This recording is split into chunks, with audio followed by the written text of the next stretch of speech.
Materials inside Unreal are a lot of fun to create. By understanding the concept of master materials and instances, you can create a lot of surfaces while making changes really quickly across all your materials. The way to think about it is to create a master material that has parameters that you would want to have control over, such as tiling, normal intensity, roughness value, and create instances to tweak these values in real time. For example, a simple master material with the previously mentioned parameters would allow me to create instances for a riverside material, wood siding, or a stone paved road. A big advantage is changes made in the master will be replicated in its instances. For example, if later in production, artists need additional controls to tint the color of the albedo, simply add the functionality to the master and its instances will now inherit these parameters. Now keep the following in mind. You should create masters by type of surfaces. In the previous example, this master would handle opaque surfaces, but a new master would be needed for masked surfaces, translucent material, or a light emitting surface. To get started with master materials, we must understand the basic parameters needed. The most used is the scalar parameter. It is a single value that can be used to multiply any results. The second one is a vector parameter. This is an RGB parameter to set colors.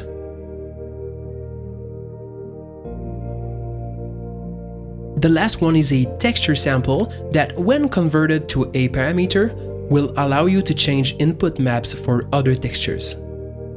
With that out of the way, let's dive into our first master material. This will be a bare-bone material for opaque surfaces that should help you to understand the concept of master and instances. We will follow next with a more complex master material. Create a material folder and in it, right-click and select Material. Give it a name and add _master. Double-click on your newly created asset, and in the Details panel, you can find settings related to the type of surface that you want to emulate. For an opaque surface in this case, leave everything by default. Let's start with the color. Drag out the base color pen and let go. A search dialog will now appear, and search for a vector parameter under the Parameters tab. When created, change the name to color. In the Details panel, change the default color to any color you want. Default values on any parameters are used as a starting point when a new instance is created from that master. Let's take care of the roughness. This only needs a single value, so we will use a scalar parameter. Roughness works from 0, very glossy, to 1, very rough. A good default value to start will be a neutral 0.5. These two parameters are enough to demonstrate the power of instances. So let's create one. Right-click your master in the content browser and at the top, hit Create Material Instance. Give it a name and add _inst, inst for instance. You can now apply this instance to any object you want by simply drag and dropping the material onto it. If you double-click the instance, a window will appear with the parameters we've created before. Click a checkbox to change its value. The instant feedback makes the material authoring process really fast and fun. We can now create new instances from the same master to add more materials to the scene.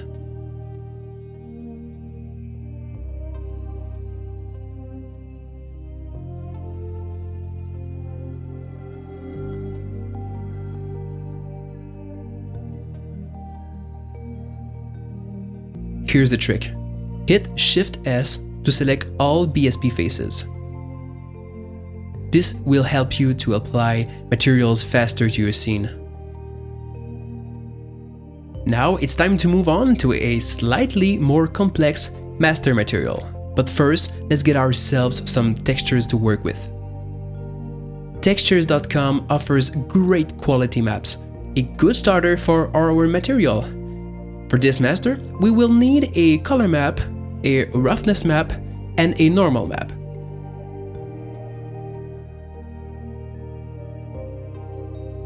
This website uses TIFF format, so make sure to use Photoshop or any image editing software to convert these images to Targa, TGA, a format best suited for Unreal.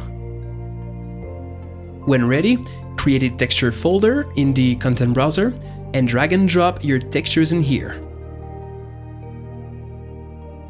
We now need to set a few things to make sure they render correctly. Double-click your textures and in the Details panel, under the Compression tab, look for Compression settings. For color maps, compression should be set to default. Normal maps should be set to normal map, and roughness maps to grayscale.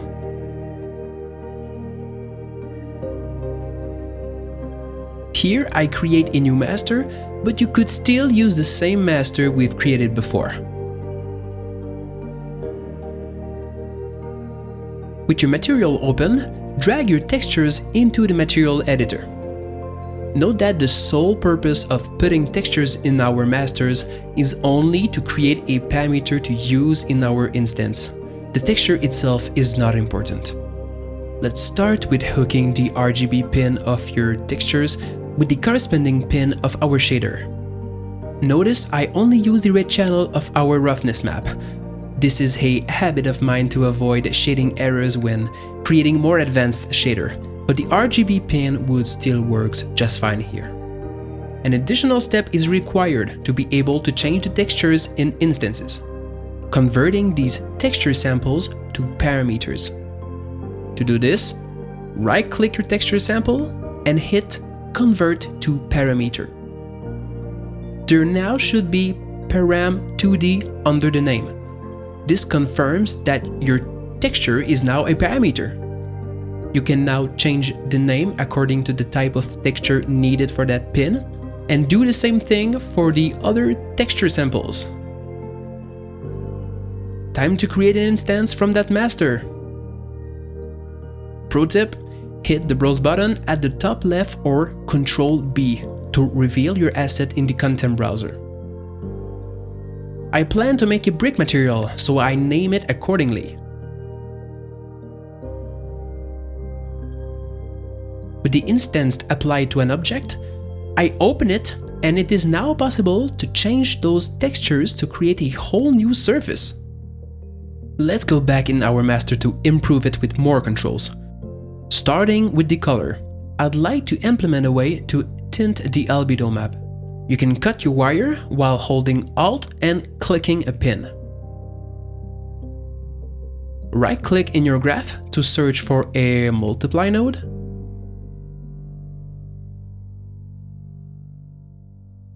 Plug your map into the A input and drag out the B input to search for a vector parameter. Name it Color Tint and set the default value to white.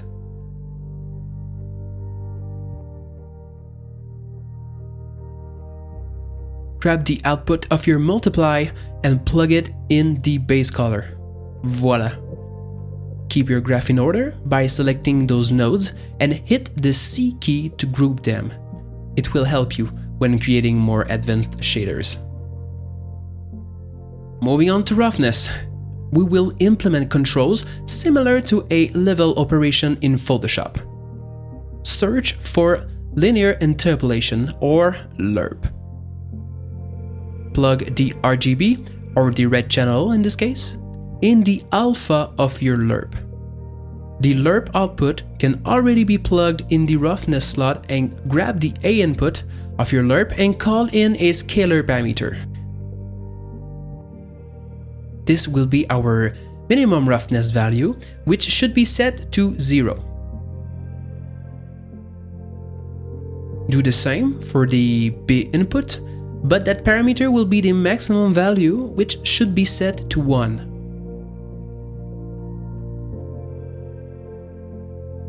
With the roughness map out of the way, group those nodes and move on to the normal map. Here we'll add functionality to drive the intensity of the normal map. Search for a blue node called Flatten Normal. This requires 2 inputs. The first says V3, meaning that it expects a 3-channel input, like an RGB image or a vector parameter. The second input says S, meaning it expects a single value, just like a scalar parameter. Name that scalar parameter Normal Flatness. Use 0 as the default value. Normals are done. Group those nodes and let's take care of our last functionality, which is tiling controls to dial in the repeating pattern of the texture. Search for a red node called Texture Coordinates. We will need a multiply here, so pro tip, hold the M key and left-click in the graph to spawn a multiply node. We can duplicate any selected node with Ctrl W. Rename that parameter tiling and plug it in the B input of your multiply and the texture coordinates in the A input. The last step is to output the multiply in the UV input of our texture parameter. Repeat this action for every texture parameter, and our master is now completed and ready to use. Going back into our instance, we notice that all our new parameters are now available. Check them on to start tweaking your material.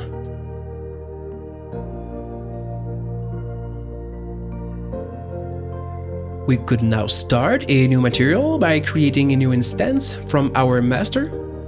The cool thing is, if you want new functionality implemented in the master, it will be available to all its instances.